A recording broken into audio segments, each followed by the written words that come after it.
12-13 dimanche, le magazine politique de France 3, invité Jean-Claude Mailly, secrétaire général de FO. Bonjour Jean-Claude Mailly. Bonjour. Une nouvelle année commence. À quoi va-t-elle ressembler du côté de l'emploi, aux autres peut-être, même si François Hollande parie sur un retournement de situation d'ici fin 2013, autrement dit un début de baisse du chômage. L'accord intervenu vendredi entre le MEDEF et 3 syndicats, dont la CFDT, permettra-t-il de limiter par exemple le nombre de chômeurs? Le gouvernement y croit en tout cas. Il a d'ailleurs salué cet accord que Force ouvrière ne signera pas. Jean-Claude Mailly, vous nous le confirmerez, tout comme la CGT. Qu'est-ce que ça peut changer en tout cas pour les salariés? Est-ce un véritable bouleversement? On va revenir très largement sur tout cela dans ce 12-13 dimanche avec vous. Avant cela, ce qui fait l'actualité en ce moment et qui marque la semaine évidemment, c'est l'intervention de l'armée française au Mali pour faire reculer les islamistes. Est-ce que dans ces circonstances-là, l'union nationale doit prévaloir? Écoutez, moi je ne suis pas un spécialiste de ces questions. Non, bien vous êtes entendu, citoyen engagé. Oui, enfin je suis d'abord secrétaire général de FO et on n'a pas de mandat sur ces questions-là dans le syndicat. On sait ce que les groupes différents islamistes et autres ont fait au Mali depuis quelque temps.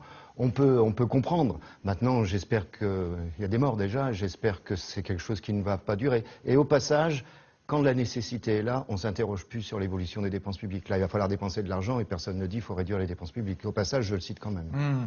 La France en guerre, le plan Vigipirate réactivé, vous ne craignez pas que cela renforce les inquiétudes des Français dans un contexte déjà un peu morose?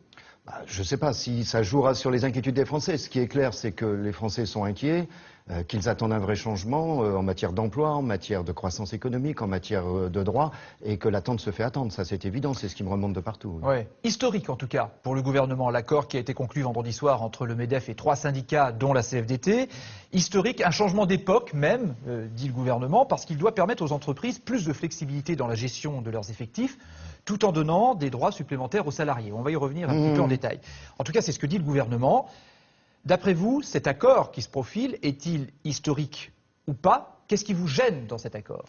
Historique, moi je dis non, il y a d'autres négociations à venir. Il y en a encore au moins 3 de programmées avec le patronat. Il y en a eu ces dernières années également. Donc alors s'il y a un petit sens d'historique, c'est historique, mais dans le sens retour sur l'histoire, parce qu'il y a énormément de droits qui sont remis en cause. Si je fais un peu un parallèle, en gros c'est la flexibilité, c'est maintenant. Et la sécurisation de l'emploi, c'est demain, peut-être. Voilà, c'est ça la philosophie générale ou le contenu général de cet accord. Et il y a énormément de choses qui nous gênent. Et je dis bien, il ne faut pas s'arrêter aux têtes de chapitre, aux têtes de gondole. Il faut lire le texte. Et il y a des choses là-dedans qui sont vraiment inacceptables. Un exemple? Un exemple, tenez, en dernière minute, le patronat a obtenu, notamment le patronat du travail temporaire, la mise en place d'un CDI intérim. Quelque chose de dangereux, c'est quelque chose de captif pour les intérimaires. C'est-à-dire des intérimaires qui pourraient être en contrat à durée indéterminée, mais qui restent intérimaires toute leur vie. Oui, ce sera un nouveau contrat à durée indéterminée. Donc ça va percuter profondément le Code du travail. Et si je prends ça par exemple, ça c'est ce que disait François Hollande quand il était candidat à la présidence. Non, le CDI intérimaire ne sécurise pas les intérimaires, mais les intérêts du MEDEF. Dès lors, les entreprises intérimes pourraient constituer une vaste armée de réserve. Donc, violemment contre. On verra dans les semaines à venir si c'est toujours le cas. Oui. Vous voyez, je prends cet exemple. Bon, il y a le CDI. C'est-à-dire, pour comprendre, ce seraient les intérimaires à temps complet, quoi, qui seraient toujours intérimaires. C'est pas à temps complet, ça veut dire qu'ils seraient captifs de leur agence d'intérim. Ils seraient employés des agences intérim et des entreprises que des métiers très pointus, soudeurs par exemple. Mais ils ne pourraient pas travailler ailleurs, ils seraient dépendants de leur situation d'intérim. Et entre deux missions, c'est l'assurance chômage qui paierait. Voilà, c'est un danger. Alors, en tout cas, c'est un exemple, mais il y en a beaucoup d'autres. Bien sûr, mais on ne peut pas évidemment entrer en détail, mais il y a un point d'accord qui est clair et qui semble être un tournant. La possibilité pour les entreprises en difficulté de pouvoir adapter leur personnel en fonction de leur carnet de commandes. C'est-à-dire, s'il y a moins de travail, les salariés travailleront moins, seront moins payés, mais avec la garantie de rester dans leur poste. Et puis, quand tout s'arrange, tout le monde s'y retrouve. Voilà, c'est ça un peu le sens de l'accord. Michel Sapin dit, le ministre du Travail, ça va permettre d'éviter des chômeurs et de sauver des emplois. Vous n'êtes pas d'accord avec ça? Non. Non, je ne suis pas d'accord avec ça, parce que ne dit pas tout, Michel Sapin. Parce que ce type d'accord, sans baisser les salaires, mais on peut modérer des primes par exemple, ou modérer les salaires. Là, on rentrerait dans une autre logique qui serait une baisse de salaire. Premier élément, ça c'est nouveau. Deuxième élément, ce que le patronat voulait et a obtenu, c'est lui le grand gagnant dans cette négociation. Il a obtenu que si des salariés refusent, il n'a plus l'obligation de faire un plan de sauvegarde de l'emploi. C'est une contrainte. Ce qu'on appelait un plan social autrefois. Oui, ce qu'on appelait un plan social autrefois. C'est une contrainte importante qui disparaît pour les entreprises, mais c'est un affaiblissement pour les salariés. Par ailleurs, il y a aussi une autre disposition, c'est que maintenant, si l'accord est entériné, bien entendu, sur des licenciements économiques, plus de 10 personnes sur une période de 30 mois, s'il y a un accord majoritaire ou une homologation de l'administration, les salariés pourront plus refuser. S'ils refusent, ils seront licenciés pour motif personnel. Mais c'est une forte dégradation. Mais cette modulation des effectifs et des salaires en fonction des carnets de commandes, ça vous dites, c'est pas négociable non plus? C'est pas négociable, mais ça se fait. Attendez, je prends un exemple. PSA, Sevel-Nord. Nous avons signé dans l'entreprise un accord qui prévoit de la modération salariale, de la modification dans les conditions du travail. C'est pas ça qui est en cause. Ce qui est en cause, c'est que si des salariés refusent, et c'est leur droit, eh ben demain, ils n'ont plus la garantie d'un plan de sauvegarde de l'emploi. Voilà, ça c'est un élément clé qui a disparu. Il ne faut pas s'arrêter, comme je dis, aux têtes de gondole. Là, on a l'impression qu'on dit des têtes de gondole, y compris sur les droits nouveaux, qui seront complémentaires santé. Il faut attendre 2016 et on fait rentrer les assurances. Enfin, il y a toute une série d'éléments qui sont dangereux. Alors, apparemment, vous dites méfiance par rapport à cet accord qui pourrait être conclu. C'est plus que méfiant. Hein. Oui. C'est quoi alors? J'ai une opposition sur beaucoup de points de cet accord, qui est très déséquilibré, oui, bien sûr. Je vous propose d'écouter le point de vue et la question que vous pose Caroline Young. Elle est membre de Croissance Plus, un mouvement affilié au MEDEF. Elle vous interpelle. Jean-Claude Mailly, bonjour. Les entrepreneurs de Croissance Plus ont créé 50 000 emplois dans les 10 dernières années. Et l'obsession de l'entrepreneur n'est jamais de licencier, mais tout au contraire, de pouvoir embaucher et créer de la croissance. Ça fait 4 mois que vous avez négocié entre partenaires sociaux. On espérait un grand rassemblement avec la signature de tous et une modification en profondeur du droit du travail. Nous avons le sentiment que vous avez raté le coche. Ne pensez-vous pas que vous avez loupé une opportunité historique de vous rassembler, de changer le marché du travail en profondeur pour créer des emplois? Jean-Claude Mailly. Non, écoutez, quand un accord est bon, on le signe. En 2008, on a signé. Quand un accord n'est pas bon, on ne le signe pas. On prendra position officiellement demain sur cette négociation. Oui, on va vers le non, quoi. Oui, oui, je pense, parce que je n'ai pas de contestation là-dessus dans l'organisation. Pour des raisons de fond, qu'est-ce que ça veut dire réformer en profondeur le marché du travail? Là, la logique, c'est de dire, demain, si vous voulez qu'on embauche, laissez-nous d'abord licencier. Et laissez-nous licencier plus facilement. Or ça, qui plus est dans une situation de croissance zéro, voire de récession, ça va se traduire comment? Le risque, c'est que ça se traduise par plus de licenciements. Oui, c'est ça le danger. Mais vous êtes d'accord pour dire, même si les Français, on l'a vu dans un récent sondage, sont plutôt attachés au contrat à durée indéterminée, au vrai contrat de travail, à la vraie embauche, j'allais dire, ce travail à vie, ça n'existe plus aujourd'hui. Le travail à vie, il y a très longtemps qu'il n'existe plus. En ce sens où on est de plus en plus amené à changer d'entreprise, voire changer de métier ou de qualification. Mais là, si je prends un autre exemple, on nous dit il faut, et c'est Force ouvrière la première organisation qui a dit qu'il fallait, d'une certaine manière, taxer plus fort les contrats à durée déterminée. Là, il y a quoi dans le texte? On en taxe certains, et pas tous. Ça veut dire... Oui, non, mais on taxe pas simplement les jeunes. On va taxer les CDD de moins d'un mois, de moins de 3 mois. Ouais. Je rentre pas dans le détail. Qu'est-ce qui va se passer si vous taxez pas l'intérim, si vous taxez presque pas les contrats d'usage? Eh ben, les employeurs, ils vont transférer d'un contrat sur l'autre. Et en plus, les employeurs obtiennent une réduction des cotisations sur les embauches de moins de 26 ans. Attendez, c'est quand même le monde à l'envers. Alors maintenant, il y a l'accord qui a été négocié là entre les syndicats et le patronat. Maintenant, c'est le gouvernement qui va devoir présenter une loi en se basant ou pas sur cet accord. D'ici là, pensez-vous faire changer les choses et influencer le gouvernement pour qu'il revienne sur certaines choses? C'est pas que le gouvernement, c'est aussi le Parlement, puisqu'il y aura une loi. À la fin, il y a une loi. Oui, même si, bien entendu, les parlementaires voteront la loi qu'ils l'entendent, c'est pas nous qui votons les lois, mais oui, comme on dit, on va prendre d'autres serviettes et on va aller expliquer aux parlementaires, article par article, les conséquences, quand elles sont négatives, de cet accord. Bien entendu qu'on va. Donc, rien n'est définitif. Je pense même qu'il y a des choses qui ne sont pas légales, donc voire qui ne sont pas conformes aux conventions internationales du travail. Donc vous pariez là-dessus pour qu'éventuellement cet accord ne voit jamais le jour? Je sais pas, on verra. Mais en tous les cas, on va expliquer et on va... vous savez, on dit, il y a une grande avancée pour le temps partiel imposé. Eh bien, vous regardez 2 articles en dessous, elle est complètement déminée, on peut y échapper complètement. Vous en voulez à la CFDT de signer cet accord? Écoutez, ils prennent leurs responsabilités, les salariés jugeront sur ce type de... Tout le monde a mis la main dans le cambouis, parce que moi, je veux bien mettre la main dans le cambouis, mais j'aime pas mettre la main dans le broyeur. Un sondage publié cette semaine indique que pour 64% des Français, la lutte des classes est toujours une réalité. Et pour vous aussi, il y a les patrons et les salariés, chacun de son côté? Mais bien sûr, c'est des intérêts qui sont des intérêts divergents. Et quand on négocie, on essaie de trouver un accord, ça s'appelle un compromis. Mais on n'est pas tous dans le même bateau, c'est évident. Il y a des intérêts divergents. Moi, ça ne me choque pas de parler de lutte de classe, c'est pas nouveau. Et pourtant, le gouvernement, lui, veut favoriser le dialogue social, amener les syndicats à se mettre d'accord plutôt que d'imposer des lois. C'est la méthode Hollande. C'est là-dessus que François Hollande veut aussi imprimer sa marque. Ça faisait partie de ses engagements. Est-ce que c'est ça aussi le changement? Michel Dumoré, chef du service politique de France 3, nous rejoint pour en parler avec nous. Bonjour Michel. Bonjour Francis. Bonjour Jean-Claude Bonjour. Mailly. L'engagement syndical, c'est l'histoire de votre vie, hein. C'est pas une surprise. Votre première adhésion à FO remonte à 78. Vous avez gravi depuis tous les échelons jusqu'au jour où vous avez succédé à Marc Blondel. À l'époque, pas beaucoup de gens misent sur vous. On vous dit finalement assez hautain et très peu proche du terrain. 10 ans après, vous voilà donc numéro 1.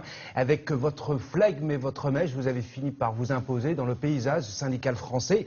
La droite comme la gauche vous cajole. Première question, est-ce que vous ne regrettez pas finalement Nicolas Sarkozy?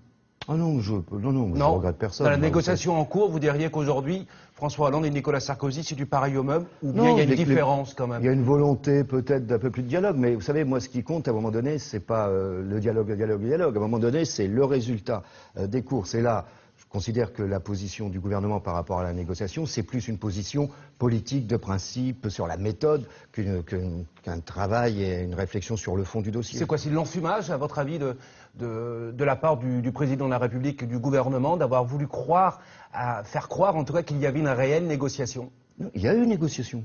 Il y a eu une négociation. Le grand vainqueur dans cette négociation, c'est le patronat. S'il y a quelqu'un à féliciter, c'est le patronat. Vous savez, certaines fédérations patronales ont obtenu satisfaction sur de vieilles revendications.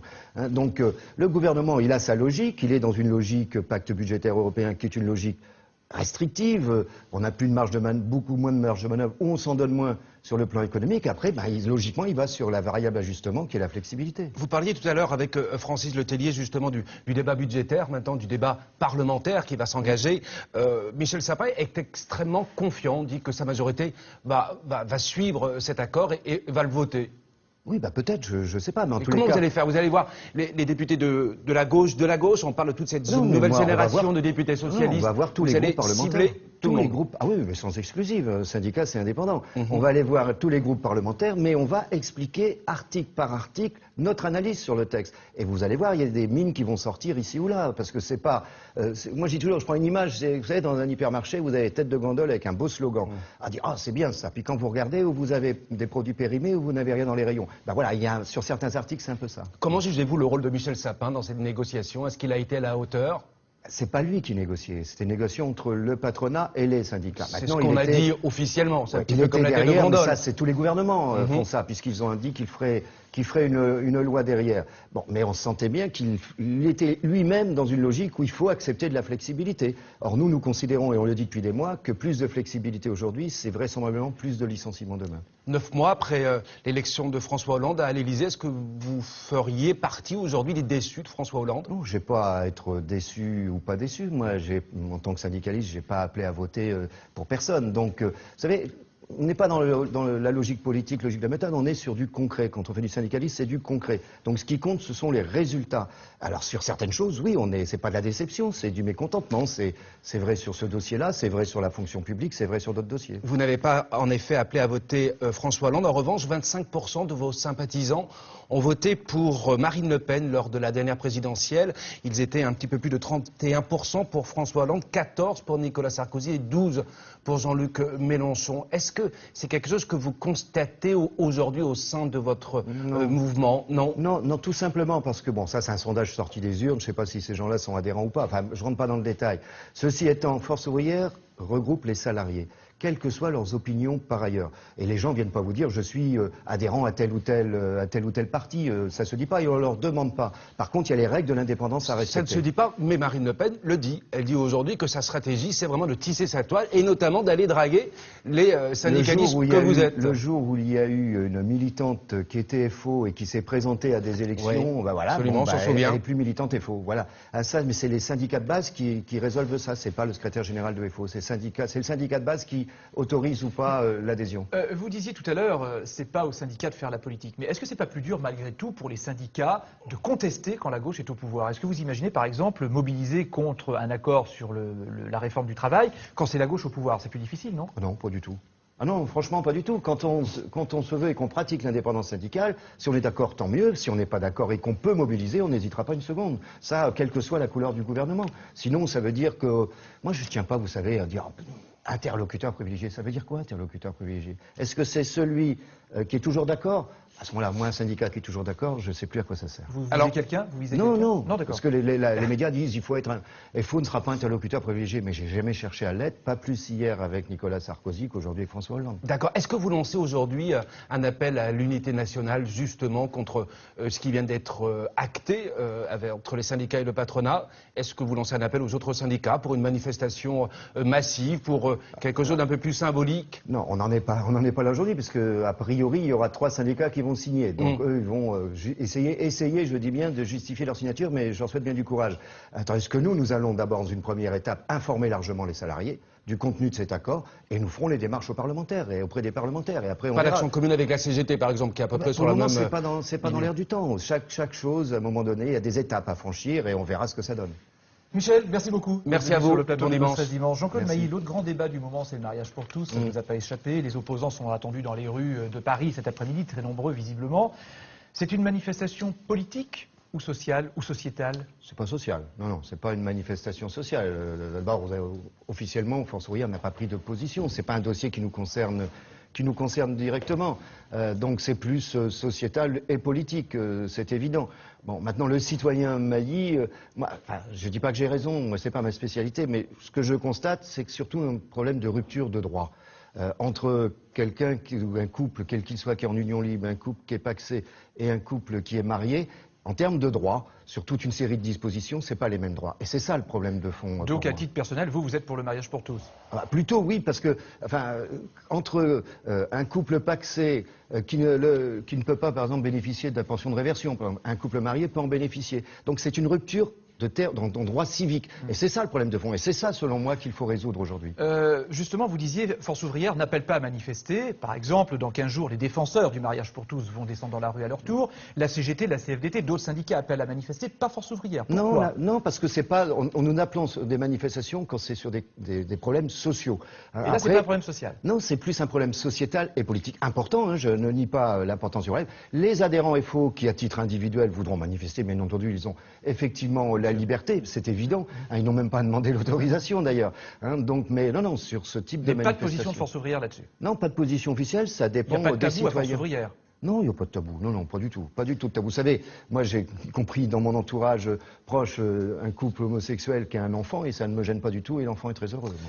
Pour ou contre maintenant? Cette semaine, les taxis ont manifesté dans plusieurs villes. Ils craignent de perdre une partie de leur activité, le transport des malades, parce que la sécurité sociale veut faire des économies et faire des appels d'offres pour mettre un petit peu en concurrence tout le monde. Pour ou contre, justement, la mise en concurrence des taxis et des sociétés de transport pour faire baisser les dépenses sociales?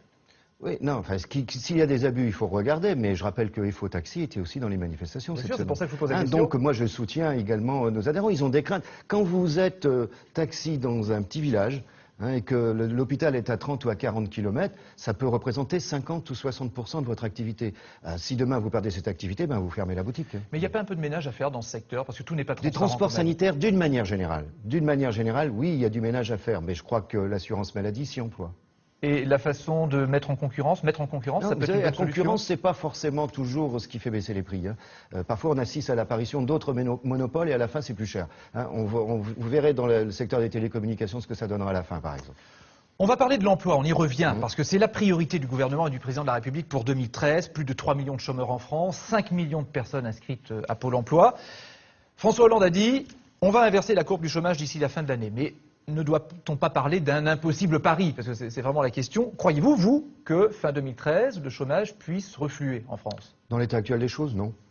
Puisqu'on est en croissance zéro, voire en récession, que les économistes, d'une manière générale, considèrent que pour créer de l'emploi, il faut au moins 1,5 de croissance. Donc on en est malheureusement loin aujourd'hui. Et c'est ça qui provoque la destruction d'emplois. C'est pas l'absence de flexibilité. Ou alors il faudrait que, sur le plan international, aux États-Unis, et c'est pas le cas, ça reparte de manière importante, que le prix de l'énergie baisse, que ça vienne de l'extérieur, mais pas de la politique économique du gouvernement. Et il faudrait qu'au niveau européen, on desserre la rigueur et l'austérité. Donc ça fait beaucoup de conditions pour que ça reparte. Et malheureusement, parce que je préférerais le contraire, je crains que la courbe du chômage continue à augmenter. Mais ça ne tient qu'à la croissance.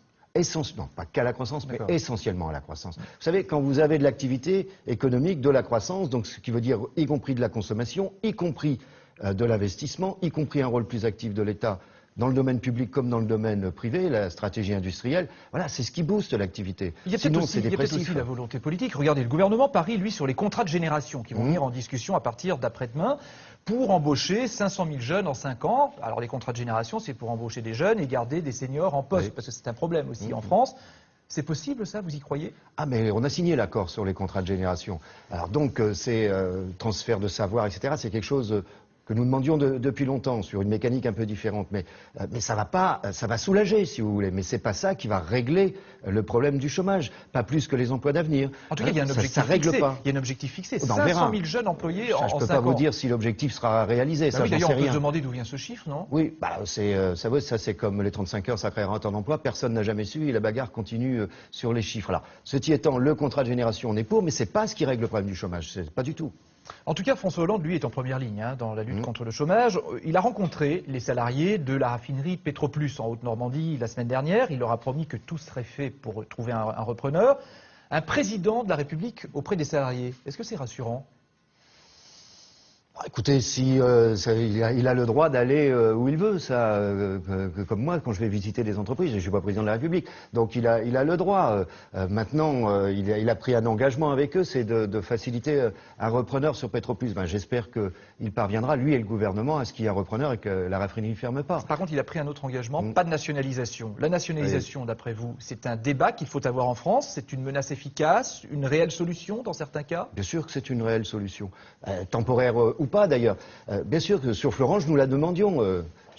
Certains au gouvernement l'ont demandé aussi d'ailleurs. Hein. Mais prenez un autre exemple, les chantiers navals à Saint-Nazaire, STX. L'État est intervenu et est dans son rôle pour trouver un carnet de commandes important. S'il a pu le faire, c'est aussi parce que l'État est actionnaire à 33% de l'entreprise. Il a joué son rôle en tant qu'État actionnaire. Comme quoi, ça peut être utile, la nationalisation, y compris temporairement. Il faut pas ou partiel. Il ne peut pas y avoir de tabou dans ce genre d'affaires. Quand on est dans des filières industrielles jugées stratégiques, le chantier naval c'en est une, la sidérurgie c'en est une, le problème doit être posé. On ne peut pas l'évacuer pour des raisons ou idéologiques ou en craignant que la demande devienne dans différents secteurs ensuite. Et puis il y a une autre entreprise qui fait parler en ce moment, c'est Virgin, qui est en cessation de paiement. 1000 salariés risquent de perdre leur emploi. Demain, le tribunal de commerce de Paris va dire s'il accorde ou non une période supplémentaire pour trouver un repreneur. Là, on touche autre chose, hein, c'est le secteur des services, notamment, qui se développe, qui font beaucoup d'argent. Et puis, patatras, là aussi, suppression d'emplois. Ça veut dire que plus aucun secteur n'est à l'abri de la crise aujourd'hui. Certains secteurs marchent bien. Hein. Si vous prenez l'aéronautique, par exemple, je prends cet exemple, c'est un secteur qui marche bien. Dans le cas de Virgin, j'espère qu'il y aura une phase de redressement, ça veut dire qu'on pourra retrouver un repreneur, ça m'apparaît important, mais le fonds financier qui est propriétaire également de Virgin, moi mon syndicat explique, et les autres syndicats également, que ces dernières années, il n'a pas investi. Hein, donc il y a une responsabilité aussi oui, de mais la responsabilité, bon, c'est passé maintenant, impossible de la faire payer. Moi, ce que je souhaite, ce que j'espère en tous les cas, hein, c'est qu'il y ait une phase de redressement qui permette de chercher un repreneur et qu'on ne ferme pas définitivement l'entreprise, parce que là, ça fait plus de 1000 salariés directement sur le carreau. Pour terminer, l'image de ce patron, vous le connaissez peut-être, vous l'avez peut-être déjà vu, c'est John Persanda. Il fabrique des sacs poubelles, Alpha Pack, 100% français. On a l'impression, quand on regarde d'un peu loin, qu'il ressemble à Arnaud Montebourg, le ministre du redressement productif, qui avait déjà posé en marinière. Arnaud Montebourg a fait des émules, visiblement. C'est plutôt bien. Oui, ça marche. Bon, vous avez vu, moi j'ai mis les rayures dans l'autre sens. Ah, dans l'autre sens. Voilà, mais c'est pas pareil. Mais c'est bien ça, ce genre de campagne. Fabriquer. Oui, mais c'est de la communication. Moi, ça ne me gêne pas.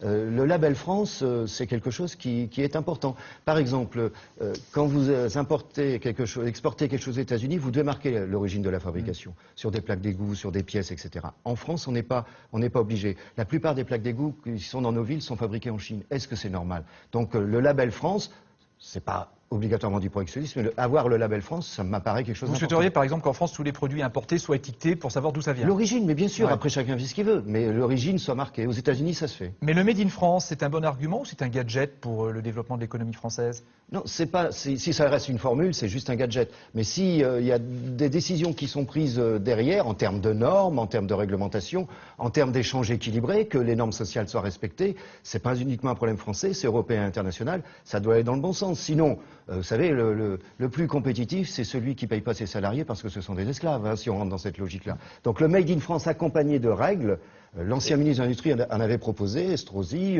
Arnaud Montebourg en propose également. Je crois qu'il faut continuer à travailler là-dessus. Oui, mais ça demandera du temps. Plutôt, ce serait le mieux. Ce serait peut-être plus efficace sur l'emploi que des pseudo-accords. Merci Jean-Claude Mailly d'avoir Merci à accepté vous. notre invitation dans 12-13 dimanche. 12-13 dimanche.